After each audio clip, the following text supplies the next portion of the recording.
In this presentation, we will do some introduction to matplotlib and seaborn, which are Python libraries that are great for drawing data. So here is a little bit of links that you can explore that have additional materials about the matplotlib and seaborn. We start with matplotlib. Matplotlib, it's an open source library and it can be used to create nice graphs or mostly two-dimensional plots that have very high quality. It is easy to learn relatively, it's well used, so many people created examples for it, and if you need something, there is a big library of examples that you can look through, and you are probably going to find something that looks similar to what you want. And after you draw things with matplotlib, you can export it in different formats that make it easy to embed into other things. So there is a pyplot interface to the library. So it's object-oriented. If you know MATLAB, the matplotlib will have similar interface to MATLAB. So typically it's included in the Python notebook by calling import matplotlib pyplot splt, and then if you want to have the notebooks embedded, you do matplotlib inline. So this is the two lines that you need to write for matplotlib to work well in your notebooks. First thing we will try to do is plot x and y, and you want to do a line that looks like it, that goes up a little bit, right? So just the easiest example. In this worksheet we will do matplotlib and seaborn. So first, importing pandas, import panda spd. We will use it later. We'll do it now so we don't forget it. Most important is import matplotlib.pyplot splt, right? And then this %matplotlib inline will make it easier to show the plots in the notebook here. Alright, plot with matplotlibs. So I have data, x coordinates of 4 points and y coordinates of 4 points. So here is how to plot them. I will use plt.plot x, y. Now they are plotted. It also shows it because it was the last thing. If I want to do explicitly, I do plt.show. So here is the picture that it generated. 1, 2, 3, 4. That's the line. Again, we have the points, x coordinates, y coordinates. You put them into the plot, and then you call plot show. We can do some other things with the plots. We can add a title, we can give names to the axis, we can add legend, we can add grid points and ticks, and we can change the line style. It allows a lot of customizations. Alright, here we have the plot, the basic plot. It looks like this, and we will try to add some features to it. So here is line style, color, label, as we should try it. So if I write here line style, can for example do minus minus, and then I will get a dashed line. You can change the color by writing color, and R is for red, or G, you can get a green one. Leave it as red. You can also do label. Label is plot1. The label wasn't shown because we didn't ask for it to be shown, so we can ask plt.legend, and now it shows in the legend. Alright, what else are there? We can name the axis, so we can write plt.x label x axis plt,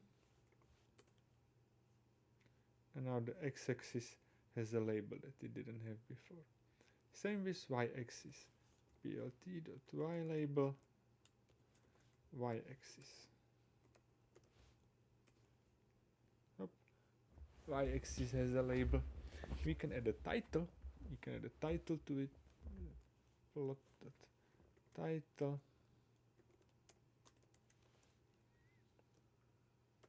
Nice plot. Hop. And there is the title. Right. We can add a scatter plot. So to the same plot I will have plt scatter xy and marker say O, and now we have the scatter plot as well as the line plot there. You can change the markers to something else if you like. X, you have x's here, or pluses, right, so you have different markers that you can put in the scatter plot. You can specify if the grid is shown, so you can write here plt.grid true, and bam, there is a grid, right? So now you see a little better sometimes. You can think that maybe the half ticks are not necessary, so you can decide what are the ticks. plt.y ticks, and here we start with what? 3 to 6, 3, 4, 5, 6, up, and we have 3, 4, 5, 6. You can do the same thing for x-axis. Decide what the ticks should be. Maybe 1, 2, 5, 6. It doesn't have to be that you show every integer in between. Here I did only 1, 2, 5, 6. Some of them I skipped.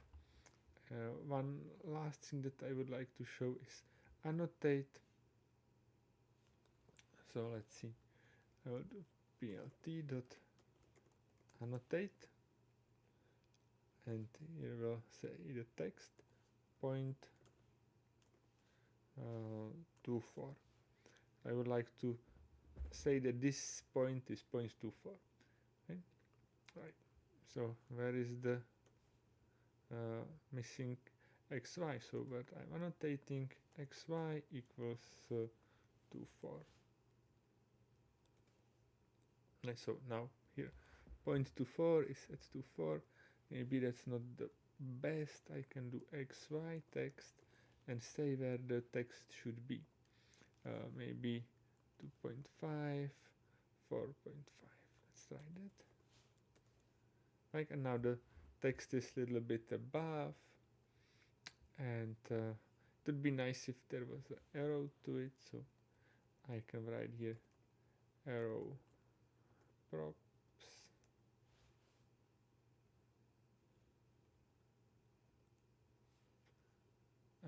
Okay, and arrow props, it will be a dictionary, and the dictionary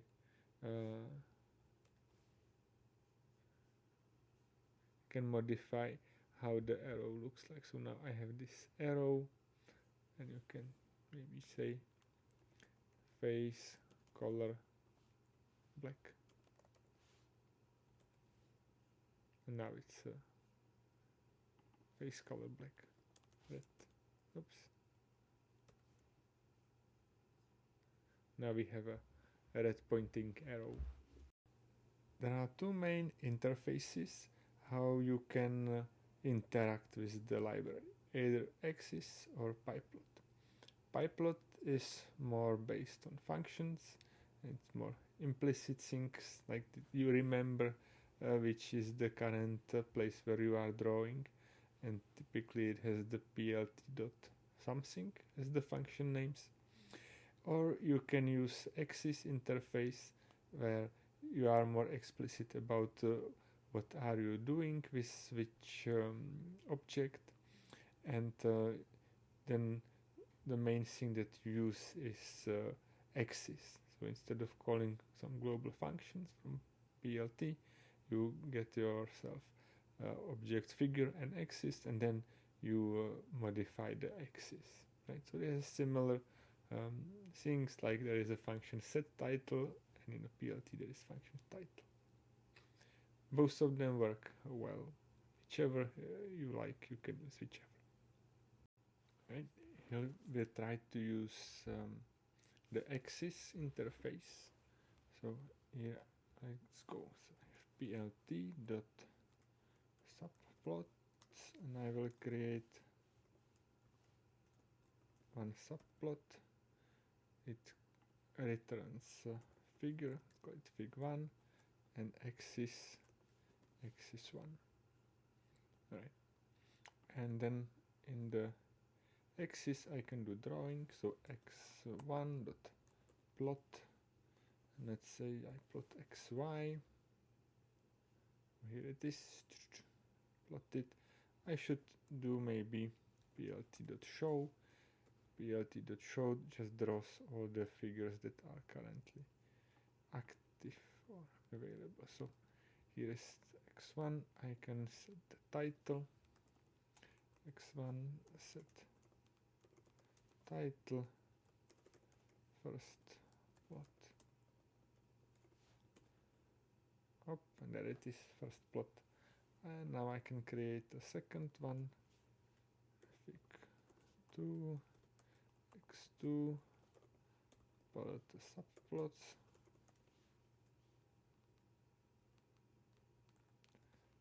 and now I have a first plot, and here is the second plot. And if I want to draw something there, I use the x2 dot, and let's say I'll do a scatter xy. Now I have the scattered points in the second plot. I can, if I want to change the title of it, I do x2 dot set title second plot.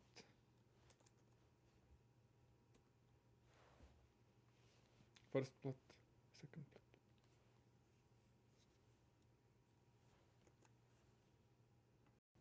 The graphs are highly customizable. There are many things you can change. We will not go over all of it.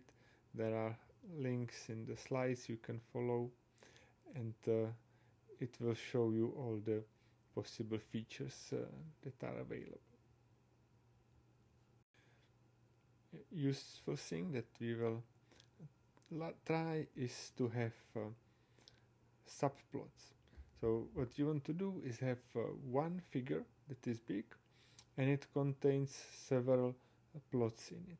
So here you have the same data plotted twice, once as a line, once as dots.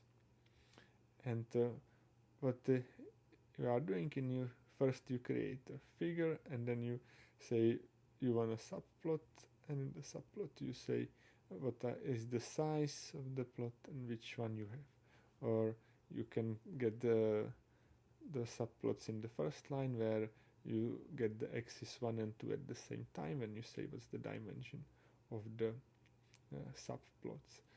It's useful to have sometimes nicely stacked plots next to each other. You can also ask for them to have the shared axis, which makes it cool to have. Right? We'll try to create two axes in one figure. So I will do plt.subplots, and I will say how many rows and columns are there. So now I have 2 rows and 1 column. I will have here fig, and now array of 2 axes, x1, x2. Right, I have the two plots. If you want, you can write here fig size and make the size whatever you want. This is maybe too small. This is better, kind of fits into the screen. And now if I want to draw, I use the axis, x1.plot, xy, up, x2.scatter, xy, and you can add the title, fig.subtitle,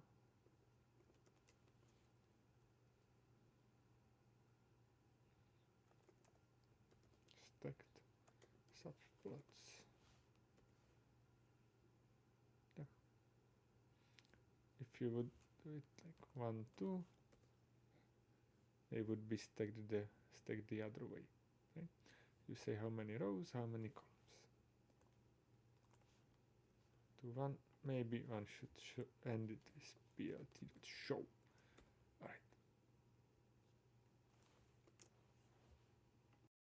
Right, I will try to add subplots to figure. So I'll get the variable for figure, p.figure.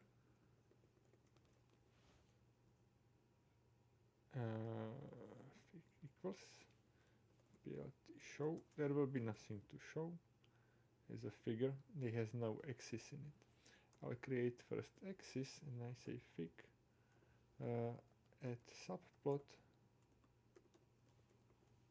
and I will have number of rows, 2 number of columns, and this will be the first axis. Okay? And axis 1, I will plot xy, and now I have a figure here. Alright, I can maybe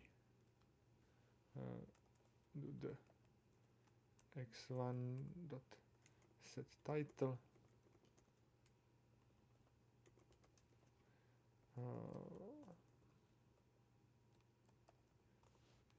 and this is the axis 1. Right, now I'll try to get another part of this 2 by 2 plot. So axis 2 is fig, add subplot, still size 2 by 2, and now you can say which index you want.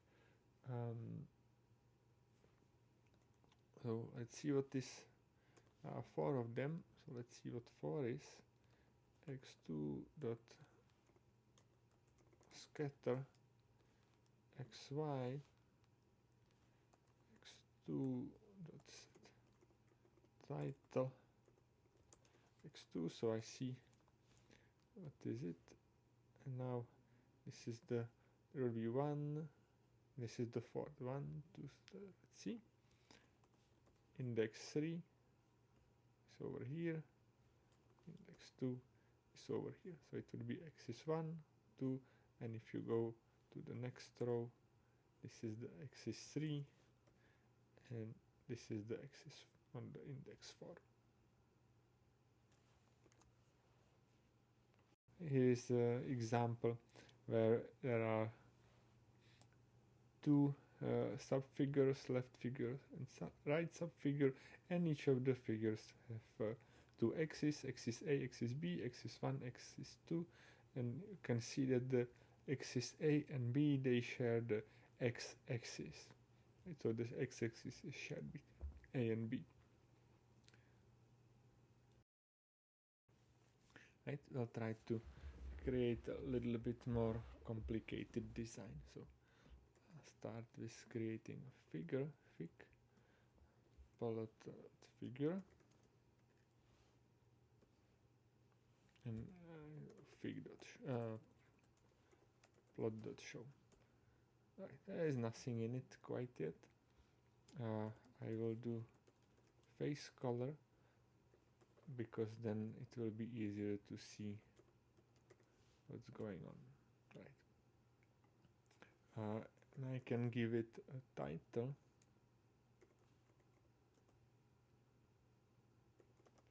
Subtitle. Let's say figure. Alright. Nothing in it. Once the axes appear, things will start happening. So now I will create two subfigures. Figure that is on the left and figure that is on the right. And I get them with fig.subfi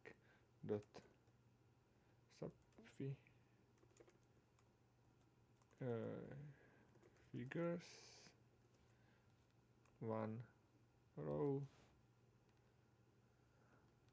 2 columns. Right. So now create left and right subfigures. Right, and now I will try to work on the subfigures. Right, so figure left subplots, and I will do 1, and I will call this axis left. This will now create array of so here is a figure, and I created the two axes on the left part. Okay, so something's happening.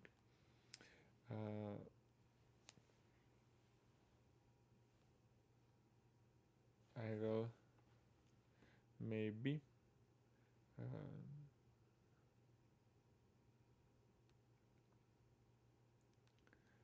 I'll do label. So what you can do is now the axis is an array, so you can say axis1 set x label x1. So here is x label x1, and axis L1, this is the lower one, set title axis L1. So this is axis L1. I can also do the name for the first one. Set title axis L0. It's not cool that this is kind of overlapping. So what you can do is you can write layout and put constraint here, and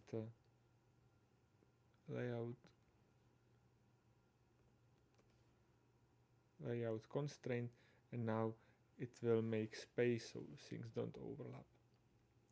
Right.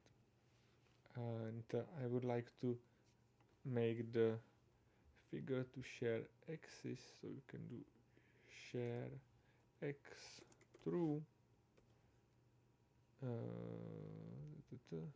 Another subfigure, wrong space over here. And now this axis L0 and L1 have the same axis x. Right? So you see the ticks are not there because they are the same as the bottom one. So they share the axis. Right. I will also add here when I have the fig L, I will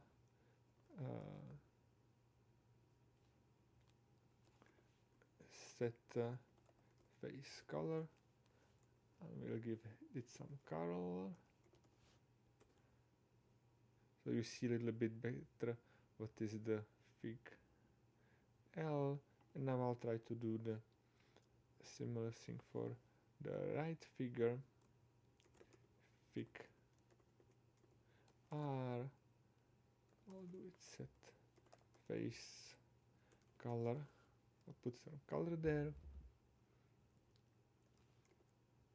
pale turquoise.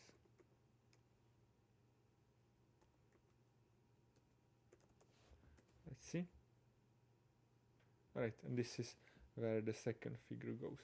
And you can now do the similar thing with the axis. You can use the figure right to make the axis.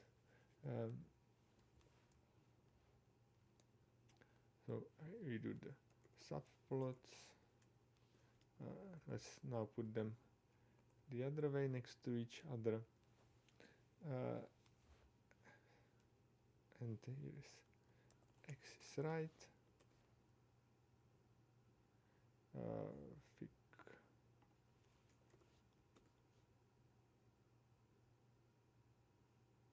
yep.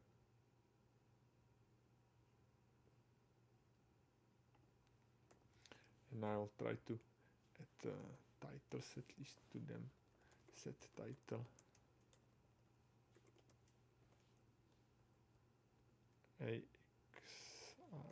AXR0, AXR0, and I will do the same thing for the number 1, set title AXR1.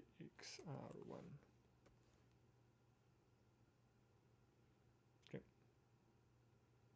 so now you see how the layout can be constructed. If you make a plot, you will see it in the notebook. It's also possible to save the plot into PDF, which may be a little better for embedding because you will get a vector graphics. Right? If you only need raster graphics, then the PNG may be just fine that you can get from a screenshot. But anyway, if you save the file, it will save on the Google Cloud, and here is a little code that you can use to download it. So you have to import Google Colab, import files from it, and after you save the figures, there is a command plt.savefig with file name. Then you can do files download, test PDF, and then it will download the file that you created. Here's a little example how to download the plots that you create. So this is the simple code that creates the basic plot. Right? If you want to save it, you can, instead of show, comment this out, you can call plot save figure, and let's call it test png. Okay. And now the figure is saved into file test png. Unfortunately, it doesn't look like it's trivial to download it. So here's what we can do. We import some tools from Google Colab. From Google Colab import files, and this will allow us to download things that are created with the notebook. Files, download, test.png, and I download it, and looks like this. Now the file is on my computer.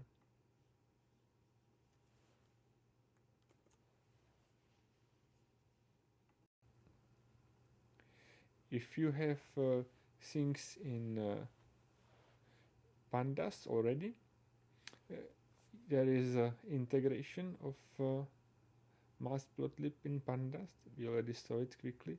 There is a guide to visualization, so please look at it. We don't have time to go over the whole tutorial, but it's a nice thing to know about. Now we try to do integration with pandas. So here is loading of the lemonade data, and this is all the cleaning done. Notice that we first drop the duplicates and then do the fill NA. Alright, so we do all the things to create the data, and now we can try to do some plotting. So here is how we try it.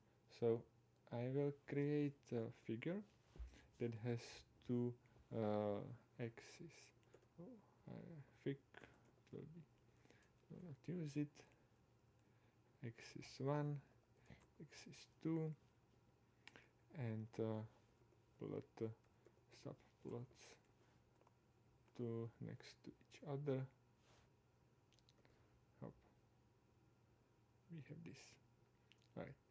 And now I will try to do the data frame, plot line, and on x-axis I want date, and on y-axis I want revenue. And now it created a new plot for me. I can say that AX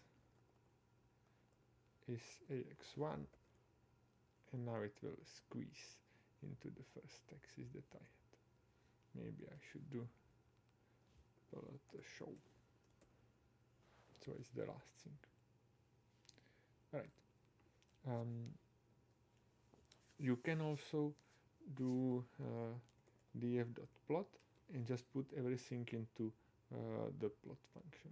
So I can say kind scatter, and on x axis I want leaflets, and on y axis I want sales. Right. Okay, I created another plot over here with leaflets and sales. I want it to be in the second axis. Okay. Yep. Notice that it nicely adds the labels for the axis. It draws the revenue over here. Maybe this is not the best, so maybe I should do fig plot dot figure, and I should do layout constraint, and then fig subplots. Let's see if this will work. Yeah, and now the sales are no longer in the axis that were before it. Right, and there was one more thing we would like to do. Rotate the xtics labels on the date axis. So on the date axis here, I would like to have them rotated, let's say by 45 degrees. Right. So what we could do is we can go and rotate each label individually. Okay? So x1, the first axis, I will look at the x-axis. Maybe this, let's do it like this.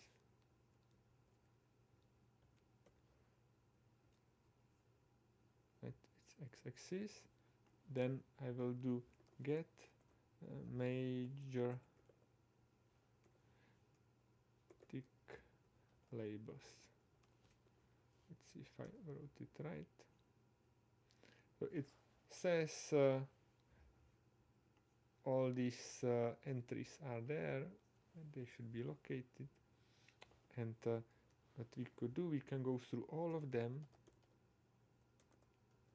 for label in get labels, and label I will say that they should be rotated by 45 degrees. Perhaps the show would be at the end. Now they are rotated by 45 degrees. It would be nice if they were aligned, like the 16 would be next to the tick, so we can do it label set each A right, and now they will be aligned such that they are next to the right point. Right.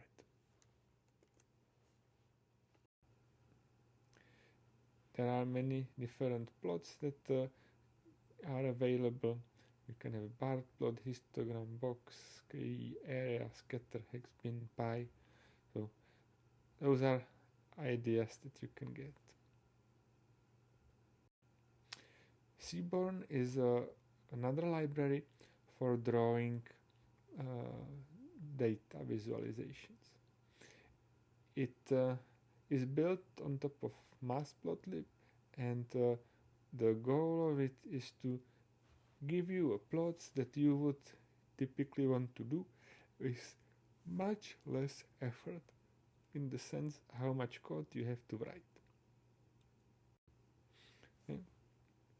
It's a high-level interface, and usually you get a bunch of subplots from it, and it looks kind of nice. Here is a little example how to use the seaborn. Import seaborn as SNS. That's typical way how to include it. We have the we have the data frame already loaded with the lemonade things. What we can do is plot all the possible pairs. SNS.pair plot data frame. It will take everything from the data frame it can, and I would like things to be colored by location. Right? And then we have to wait. It's only disadvantage. It takes a little bit. And here it is. So here is lemon, orange, temperature, and on y-axis then you have the same things on the other axis, and you can then see what is the number of lemons compared to revenue, and you have things colored by the location, beach or park. Park is blue, beach is orange, right? And in each is revenue and revenue. You see as the histogram how much was revenue for each location. So this was a quick way how to generate all these plots with just one line. Here is the example.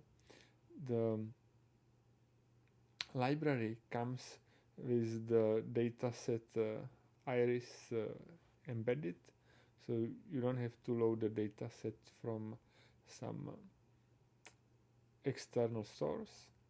Iris is a dataset that we will use quite a bit. You can find a little bit about it on Wikipedia. It's a dataset that contains measurements of 3 different species of irises. It's a dataset that's like a baby tool for baby test for machine learning. Okay? And what it creates is for different columns of the dataset, there are 4 of them, it visualizes every pair of points, or every point that there is for every pair of columns, it creates a two-dimensional scatter plot, and it colors it by the one of the three species. So you have these nice scenes where you can visually somehow see how different measurements look for different species, and if you are inside the diagonal, then it creates some kind of a histogram. Right, here we will try to explore the dataset iris. So import seaborn SNS, probably imported it before on the previous one, but let's do it for sure. And SNS load dataset and iris. So now we got a data frame that has measurements of different irises, sepal length, sepal width, petal length, petal width, and species. There are 3 different species, right? 150 rows, 5 columns. What we will try to do in the future, that we will try to make a model that will predict what species it is based on the measurements. But for now, we are just trying to do some visualization. So what you can do is do SNS, pair plot, data frame, hue,